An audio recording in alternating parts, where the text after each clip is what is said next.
நான் வாக்குறுதியிலே சொல்லியிருந்தேன், இதுக்கான ஒரு கமிட்டி வந்து அமைக்கப்படும். இதில் வந்து ஒரு எக்ஸ்பர்டீஸ் டீமும் ஓனர்ஸும் அதையும் விட தொழிலாளர்களும் 3 பேரும் கலந்தாராய்ஞ்சு இதில் நம்ம என்ன பண்ணணும் அப்படின்றத அவங்களே முடிவெடுக்க போகிறாங்க. அதுக்கான வாய்ஸாக நம்மளே இருக்க போகிறோம். இதே மாதிரி கூட்டங்கள் தொடர்ந்து இந்த மாதிரி கூட்டங்கள் இன்னைக்கு வரை நடந்ததே இல்லை, அதுதான் உண்மை. இந்த மாதிரி ஒரு கமிட்டி யாருமே இன்னும் அமைக்கவே இல்லை. நீங்கள் முன்னாடி ஹிஸ்டரியை கூட எடுத்து பாருங்கள். மேடம், முழுமையான அமைச்சரவை நல்லா இருக்கீங்களா?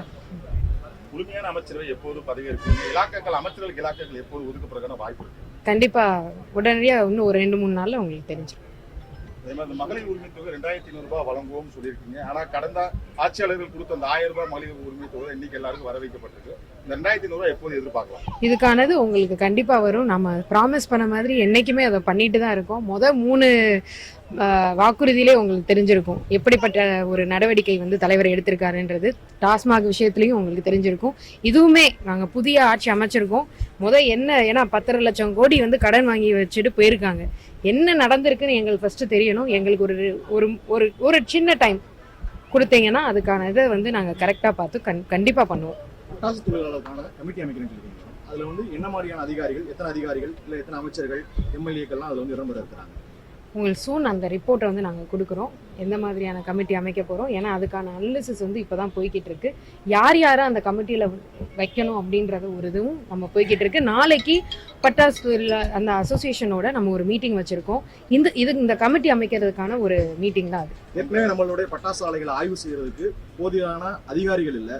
பெசோல வந்துட்டு மொத்தமே 2 அதிகாரிகள் மட்டும்தான் இருக்கிறாங்க. இவங்களை வந்துட்டு 1000 மேற்பட்ட பட்டாசு ஆலைகளை வந்து ஆய்வு செய்ய முடியாது. அதற்கான பணிகளை நீங்கள் என்ன மேற்கொள்ள போறீங்க? அதுக்கான டீம் தான் இது ஃபுல்லாகவே. எங்கே நம்மளுக்கு லூப் ஹோல் இருக்குது, எங்கே கேப் இருக்குது அப்படின்னு அண்டர்ஸ்டாண்ட் பண்ணிக்கிறதுக்கு தான் இந்த கமிட்டியை உட்காரப்போம். ஃபஸ்ட்டு நம்மளுக்கு எதுவுமே தெரியாமல் நம்ம எந்த விஷயத்தையும் ஆரம்பிக்க முடியாது. அதனால இதுக்கான நடவடிக்கையும் கண்டிப்பாக நம்ம எடுக்கப்படும்.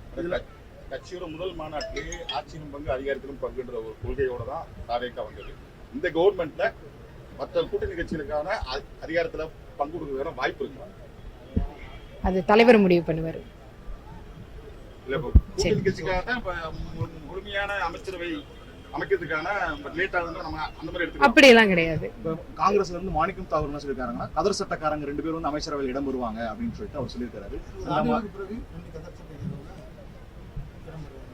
அவருக்கு ஒரு இன்ஃபர்மேஷன் வந்திருக்குன்னா அது நான் எப்படி ஆன்சர் பண்ண முடியும்? அது அவருடைய ஆன்சர்.